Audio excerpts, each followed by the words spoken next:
ಮಹಾಲಕ್ಷ್ಮಿಯೇ ನಮಃ. ನಮಸ್ಕಾರ ಸ್ನೇಹಿತರೆ, welcome to VRL astro and Ayur 369 YouTube channel. ತುಲಾ ರಾಶಿಯವರ ಅಕ್ಟೋಬರ್, ನವೆಂಬರ್, ಡಿಸೆಂಬರ್ 2024 ಈ ವರ್ಷದ ಅಂತಿಮ 3 ತಿಂಗಳ ರಾಶಿ ಭವಿಷ್ಯ. ತುಲಾ ರಾಶಿಯವರ ಆರೋಗ್ಯ, ವಿದ್ಯಾರ್ಥಿಗಳ ವಿದ್ಯಾಭ್ಯಾಸ ಅಂದರೆ ಎಜುಕೇಷನ್, ವೈವಾಹಿಕ ಜೀವನ, ಜಾಬ್ ಮತ್ತು ಬಿಸ್ನೆಸ್, ಅದೃಷ್ಟದ ಬಗ್ಗೆ ಈ ವಿಡಿಯೋದಲ್ಲಿ ತಿಳಿಸ್ಕೊಡ್ಲಿದ್ದೇನೆ. ಗೋಚಾರದ ಗ್ರಹಗಳು ತುಲಾ ರಾಶಿಯವರಿಗೆ ಯಾವ ರೀತಿಯ ಶುಭ ಹಾಗೂ ಅಶುಭ ಫಲಗಳನ್ನು ಕೊಡಲಿವೆ, ನೀವು ಯಾವ ದಿನಗಳಲ್ಲಿ ಎಚ್ಚರಿಕೆಯನ್ನು ವಹಿಸಬೇಕು ಅಂತ ತಿಳಿಸಿಕೊಡಲಿದ್ದೇನೆ.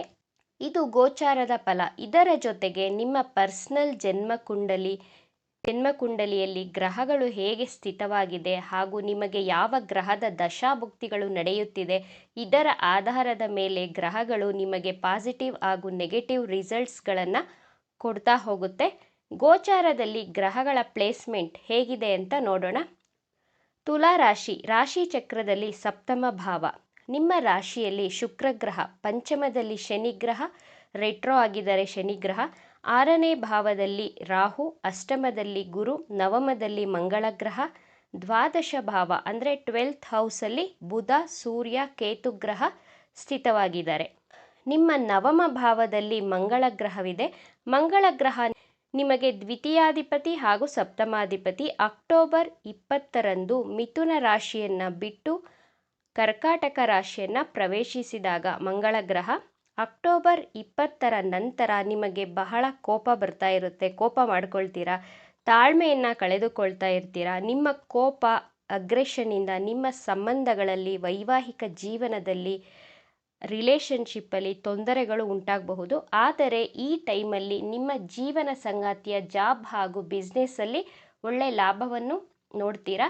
ನಿಮ್ಮ ಲೈಫ್ ಪಾರ್ಟ್ನರ್ನ ಜಾಬಲ್ಲಿ ಪ್ರಮೋಷನ್ ಆಗ್ಬೋದು ಅಥವಾ ಜಾಬ್ ಚೇಂಜ್ ಮಾಡಬಹುದು. ಅಕ್ಟೋಬರ್ 20ರ ನಂತರ ನೀವು ಸಮಾಧಾನವಾಗಿ ಬಹಳ ತಾಳ್ಮೆಯಿಂದ ಮಾತನಾಡಬೇಕಾಗುತ್ತೆ. ತುಲಾ ರಾಶಿಯವರು ಗಲಾಟೆ, ಜಗಳದಿಂದ ದೂರನೇ ಇರೋದಕ್ಕೆ ಇಷ್ಟಪಡ್ತೀರಾ ನೀವು. ಆದರೆ ಗೋಚಾರದಲ್ಲಿ ಗ್ರಹಗಳ ಬದಲಾವಣೆ ನಿಮ್ಮ ಜೀವನದಲ್ಲಿ ಪ್ರಭಾವವನ್ನು ಬೀರುತ್ತವೆ. ಆದ್ದರಿಂದ ಬಹಳ ತಾಳ್ಮೆ ಹಾಗೂ ಸಮಾಧಾನದಿಂದ ಇರಬೇಕಾಗುತ್ತೆ. ಗುರು ಅಷ್ಟಮ ಭಾವದಲ್ಲಿ ಸ್ಥಿತವಾಗಿದ್ದಾರೆ.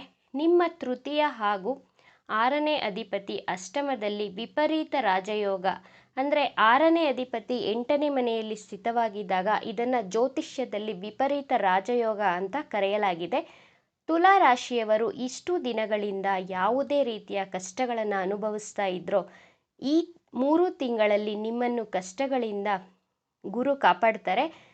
ಸಾಲ ಮಾಡಿದರೆ ಕೋರ್ಟ್ ಕೇಸ್ಗಳಲ್ಲಿ ಅಲೆದಾಡ್ತಾ ಇರ್ತೀರಾ, ಶತ್ರುಗಳಿಂದ, ಹಣದ ಸಮಸ್ಯೆಗಳಿಂದ ಗುರು ನಿಮ್ಮನ್ನು ಕಾಪಾಡ್ತಾರೆ. ಆದರೆ ನಿಮಗೆ ಗುರು ನಿಮ್ಮ ಡೈಜೆಷನ್ ಇಶ್ಯೂಸ್ನ ಕೊಡ್ತಾರೆ, ಲಿವರ್ಗೆ ಸಂಬಂಧಿಸಿದಂತಹ ತೊಂದರೆಗಳನ್ನು ಕೊಡ್ತಾರೆ, ಫ್ಯಾಟ್ ರಿಲೇಟೆಡ್ ಹೆಲ್ತ್ ಇಶ್ಯೂಸ್ ಬರಬಹುದು, ಫುಡ್ ಪಾಯ್ಸನ್ಸ್ ತೊಂದರೆಗಳನ್ನು ಕೊಡ್ತಾರೆ. ಆದರೂ ಶುಕ್ರಗ್ರಹ ನಿಮ್ಮ ರಾಶಿಯಲ್ಲಿಯೇ ಸ್ಥಿತವಾಗಿರುವುದರಿಂದ ನಿಮಗೆ ಒಳ್ಳೆಯ ಆರೋಗ್ಯವನ್ನು ಕೊಡ್ತಾರೆ. ಅಕ್ಟೋಬರ್ 13ರಿಂದ ನವೆಂಬರ್ 7ರವರೆಗೂ ನಿಮ್ಮ ಆರೋಗ್ಯ ಬಹಳ ಚೆನ್ನಾಗಿರುತ್ತದೆ. ನವೆಂಬರ್ 7ರಿಂದ ಡಿಸೆಂಬರ್ 10ರವರೆಗೂ ನಿಮ್ಮ ರೋಗ ನಿರೋಧಕ ಶಕ್ತಿ ಕಡಿಮೆಯಾಗಬಹುದು. ಈ ಟೈಮ್ ಪೀರಿಯಡಲ್ಲಿ ನಿಮ್ಮ ಆಹಾರ ಸೇವನೆಯಲ್ಲಿ ಎಚ್ಚರಿಕೆಯನ್ನು ವಹಿಸಬೇಕಾಗುತ್ತೆ. ಹೆಲ್ದಿ ಫುಡ್ ಹ್ಯಾಬಿಟ್ಸ್ನ ಫಾಲೋ ಮಾಡಿ, ಆರೋಗ್ಯಕರ ಮನೆಯೂಟವನ್ನು ಸೇವಿಸಿ. ಇಲ್ಲದಿದ್ದರೆ ಡೈಜೆಷನ್ ಇಶ್ಯೂ, ಕಟ್ಟಿಟ್ಟ ಬುತ್ತಿ, ಫುಡ್ ಪಾಯ್ಸನ್ಸ್ಗಳು ಆಗಬಹುದು. ಗೋಚಾರದಲ್ಲಿ ಗ್ರಹಗಳು ನಮಗೆ ಕೆಲವು ಮುನ್ನೆಚ್ಚರಿಕೆಗಳನ್ನು ತೋರಿಸುತ್ತವೆ. ನಾವು ಆ ಗ್ರಹಗಳಿಗೆ ಗೌರವವನ್ನು ಕೊಟ್ಟು ಆ ಟೈಮಲ್ಲಿ ಬಹಳ ಎಚ್ಚರಿಕೆಯನ್ನು ವಹಿಸಿದರೆ ಆ ಗ್ರಹಗಳ ನೆಗೆಟಿವ್ ಎಫೆಕ್ಟ್ ಕಡಿಮೆ ಮಾಡಿಕೊಳ್ಬಹುದು. ತುಲಾ ರಾಶಿಯವರ ವಿದ್ಯಾರ್ಥಿಗಳ ಎಜುಕೇಷನ್ ಈ 90 ದಿನಗಳು ಹೇಗಿದೆ ಅಂತ ನೋಡೋಣ. ನಿಮ್ಮ ಪಂಚಮಾಧಿಪತಿ ಶನಿಗ್ರಹ ಪಂಚಮದಲ್ಲಿ ವಕ್ರಿಯಾಗಿ ಇದ್ದಾರೆ. ಶನಿಗ್ರಹ ನವೆಂಬರ್ 14ರಿಂದ ತನ್ನ ವಕ್ರ ಚಲನೆಯಿಂದ ನೇರ ಚಲನೆಯನ್ನು ಪ್ರಾರಂಭಿಸ್ತಾರೆ. ನವೆಂಬರ್ 14ರ ನಂತರ ವಿದ್ಯಾರ್ಥಿಗಳು ಕಾಂಪಿಟೇಟಿವ್ ಎಕ್ಸಾಮ್ಗಳಲ್ಲಿ ಹೆಚ್ಚು ಸಕ್ಸಸ್ಸನ್ನು ಕಾಣ್ತೀರಾ. ಇಷ್ಟು ದಿನ ತುಲಾ ರಾಶಿಯ ವಿದ್ಯಾರ್ಥಿಗಳ ಮನಸ್ಸು ವಿದ್ಯಾಭ್ಯಾಸದ ಕಡೆ ಸ್ವಲ್ಪ ಕಾನ್ಸಂಟ್ರೇಟ್ ಮಾಡಲು ಬಹಳ ಕಷ್ಟಪಡ್ತಾ ಇದ್ರ. ಬಟ್ ನವೆಂಬರ್ 14ರ ನಂತರ ನಿಮಗೆ ಎಜುಕೇಷನಲ್ಲಿ ಆಸಕ್ತಿ, ಕಾನ್ಸಂಟ್ರೇಷನ್, ಏಕಾಗ್ರತೆಯನ್ನು ವಹಿಸ್ತೀರಾ. ಮಿಡ್ ನವೆಂಬರಿಂದ ಡಿಸೆಂಬರ್ವರೆಗೂ education is very good. But November 14ರವರೆಗೂ ಓದಿದ್ದೆಲ್ಲ ಮರ್ತೋಗ್ತಾ ಇರ್ತೀರ ಅಥವಾ ಓದೋದಕ್ಕೆ ಮನಸ್ಸೇ ಇರೋದಿಲ್ಲ. ಈ ರೀತಿ ಪ್ರಾಬ್ಲಮ್ಸ್ಗಳನ್ನು ಫೇಸ್ ಮಾಡಬೇಕಾಗುತ್ತೆ. ತುಲಾ ರಾಶಿಯವರ ವೈವಾಹಿಕ ಜೀವನ ಈ 90 ದಿನಗಳು ಹೇಗಿದೆ ಅಂತ ನೋಡೋಣ. ನಿಮ್ಮ ಸಪ್ತಮಾಧಿಪತಿ ಮಂಗಳ ಗ್ರಹ ನವಮದಲ್ಲಿ ಸ್ಥಿತವಾಗಿದ್ದಾರೆ. ಅಕ್ಟೋಬರ್ 20ರವರೆಗೂ ನಿಮ್ಮ ವೈವಾಹಿಕ ಜೀವನ ಬಹಳ ಸುಮಧುರವಾಗಿ ಸಾಗುತ್ತೆ, ಬಹಳ ಚೆನ್ನಾಗಿದೆ. ನಿಮ್ಮ ಲೈಫ್ ಪಾರ್ಟ್ನರ್ ಜಾಬ್ ಮತ್ತು ಬಿಸ್ನೆಸ್ಸಲ್ಲಿ ಪ್ರಾಫಿಟ್ಟು ಸಿಗಲಿದೆ. ಅಕ್ಟೋಬರ್ 20ರ ನಂತರ ನಿಮ್ಮ ಮ್ಯಾರಿಡ್ ಲೈಫಲ್ಲಿ ಸ್ವಲ್ಪ ಸಮಸ್ಯೆಗಳು, ಮಾತುಕತೆಗಳು, ವೈಮನಸ್ಸುಗಳು ಬರಬಹುದು. ನಿಮ್ಮ ಅತ್ತೆ ಅಥವಾ ಮಾವನ ಜೊತೆ ಆರ್ಗ್ಯುಮೆಂಟ್ಗಳು ಹೆಚ್ಚಾಗಬಹುದು ಈ ಟೈಮ್ ಪೀರಿಯಡಲ್ಲಿ. ಆದರೆ ಮದುವೆ ಜೀವನ 70 to 80% ಚೆನ್ನಾಗಿದೆ. ನಿಮ್ಮ ಅತ್ತೆ ಮತ್ತು ಮಾವನಿಂದ ನಿಮ್ಮ ವೈವಾಹಿಕ ಜೀವನದಲ್ಲಿ ಸ್ವಲ್ಪ ಗಲಾಟೆಗಳು ಉಂಟಾಗಬಹುದು. ಕೋಪದ ಕೈಗೆ ನಿಮ್ಮ ಬುದ್ಧಿ ಮತ್ತು ಮನಸ್ಸನ್ನು ಕೊಡದೆ ಸಮಾಧಾನವಾಗಿರಿ, ವೈವಾಹಿಕ ಜೀವನ ಚೆನ್ನಾಗಿರುತ್ತದೆ. ತುಲಾ ರಾಶಿಯವರ ಅದೃಷ್ಟ, ಜಾಬ್ ಮತ್ತು ಬಿಸ್ನೆಸ್ ಈ 90 ದಿನಗಳು ಹೇಗಿದೆ ಅಂತ ನೋಡೋಣ. ಅಕ್ಟೋಬರ್ 20ರ ನಂತರ ತುಲಾ ರಾಶಿಯವರ ಅದೃಷ್ಟ ಬಹಳ ಚೆನ್ನಾಗಿದೆ ಅಂತಲೇ ಹೇಳಬಹುದು. ಪಾಸಿಟಿವ್ ರಿಸಲ್ಟ್ಗಳೇ ಸಿಗಲಿವೆ ನಿಮಗೆ ಅಕ್ಟೋಬರ್ 20ರ ನಂತರ. ಶಾರ್ಟ್ಕಟ್ಟಿಂದ ದುಡ್ಡನ್ನು ಸಹ ದುಡಿತೀರ. ಟ್ರೇಡಿಂಗ್, ಸ್ಟಾಕ್ ಮಾರ್ಕೆಟಲ್ಲಿ ಇನ್ವೆಸ್ಟ್ ಮಾಡುವವರಿಗೆ ನವೆಂಬರ್ 14ರ ನಂತರ ಒಳ್ಳೆ ಟೈಮ್ ಅಂತ ಹೇಳ್ಬಹುದು. ಒಳ್ಳೆ ಪ್ರಾಫಿಟ್ ಸಿಗ್ತಾ ಹೋಗುತ್ತೆ.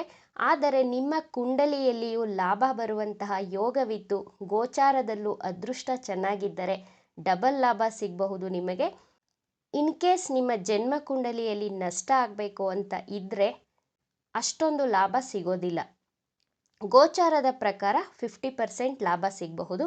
ಅಕ್ಟೋಬರ್ 20ರ ನಂತರ ಶುಕ್ರ ದ್ವಿತೀಯ ಭಾವವನ್ನು ಪ್ರವೇಶಿಸುವುದರಿಂದ ನಿಮ್ಮ ಅದೃಷ್ಟ ಬಹಳ ಚೆನ್ನಾಗಿರುತ್ತೆ. ತುಲಾ ರಾಶಿಯವರ ಜಾಬ್ ಹಾಗೂ ಬಿಸ್ನೆಸ್ ಬಗ್ಗೆ ಈ 90 ದಿನಗಳು ಹೇಗಿದೆ ಅಂತ ನೋಡೋಣ.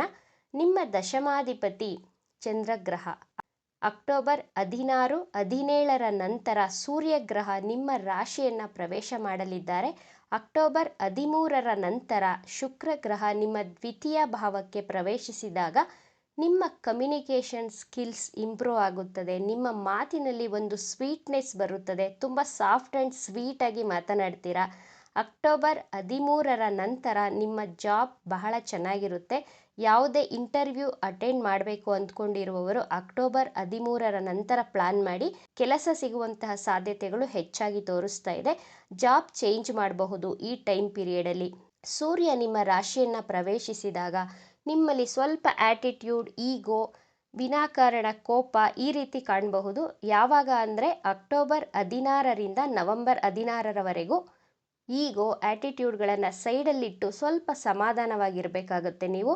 ತುಲಾ ರಾಶಿಯವರ ಬಿಸ್ನೆಸ್ ಈ 90 ದಿನಗಳು ಹೇಗಿದೆ ಅಂತ ನೋಡೋಣ. ಈ 90 ದಿನಗಳು ಬಿಸ್ನೆಸ್ ಮಾಡುವವರಿಗೆ ಅಧಿಕ ಲಾಭವನ್ನು ತೋರಿಸ್ತಾ ಇದೆ. ಡೈಲಿ ಇನ್ಕಮ್ ಬಹಳ ಚೆನ್ನಾಗಿದೆ. ಈ 9 ತಿಂಗಳಿಗೆ ಕಂಪೇರ್ ಮಾಡಿದ್ರೆ ಅಂತಿಮ 90 ದಿನಗಳಲ್ಲಿ ನಿಮ್ಮ ಬಿಸ್ನೆಸ್ಸಲ್ಲಿ ಹೆಚ್ಚು ಪ್ರಾಫಿಟ್ ಸಿಗಲಿದೆ. ನಿಮಗೆ ಯಾವುದೇ ಚಿಂತೆ ಬೇಡ ಇದ್ರ ಬಗ್ಗೆ. ವ್ಯಾಪಾರದಲ್ಲಿ ಹೆಚ್ಚಿನ ಲಾಭವನ್ನು ನೋಡ್ತೀರಾ ನೀವು. ಇನ್ನೂ ಹೆಚ್ಚಾಗಿ ವ್ಯಾಪಾರದಲ್ಲಿ ಲಾಭ ಸಿಗಬೇಕು ಅಂತ ಅಂದರೆ ನೀವು ಶುಕ್ರ ಮಂತ್ರವನ್ನು ಪ್ರತಿನಿತ್ಯ ಪಠಿಸಬೇಕಾಗುತ್ತೆ.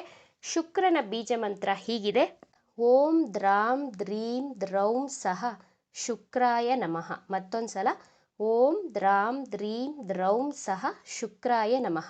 ಈ ಬೀಜ ಮಂತ್ರವನ್ನು ಪ್ರತಿನಿತ್ಯ ಬೆಳಿಗ್ಗೆ ಹಾಗೂ ಸಂಜೆ 6ರಿಂದ 8 ಗಂಟೆ ಒಳಗಡೆ 21 ಬಾರಿ ಪಠಿಸುತ್ತಾ ಬನ್ನಿ. ಪ್ರತಿ ಶುಕ್ರವಾರ ನಿಮ್ಮ ವ್ಯಾಪಾರದ ಸ್ಥಳದಲ್ಲಿ 2 ತಾವರೆ ಹೂಗಳನ್ನು ದೇವರಿಗೆ ಸಮರ್ಪಿಸಿ 2 ತುಪ್ಪದ ದೀಪವನ್ನು ಹಚ್ಚಿ ನಿಮ್ಮ ವ್ಯಾಪಾರದಲ್ಲಿ ಹೆಚ್ಚಿನ ಲಾಭವನ್ನು, ಸಕ್ಸಸ್ಸನ್ನು ನೋಡ್ತೀರಾ.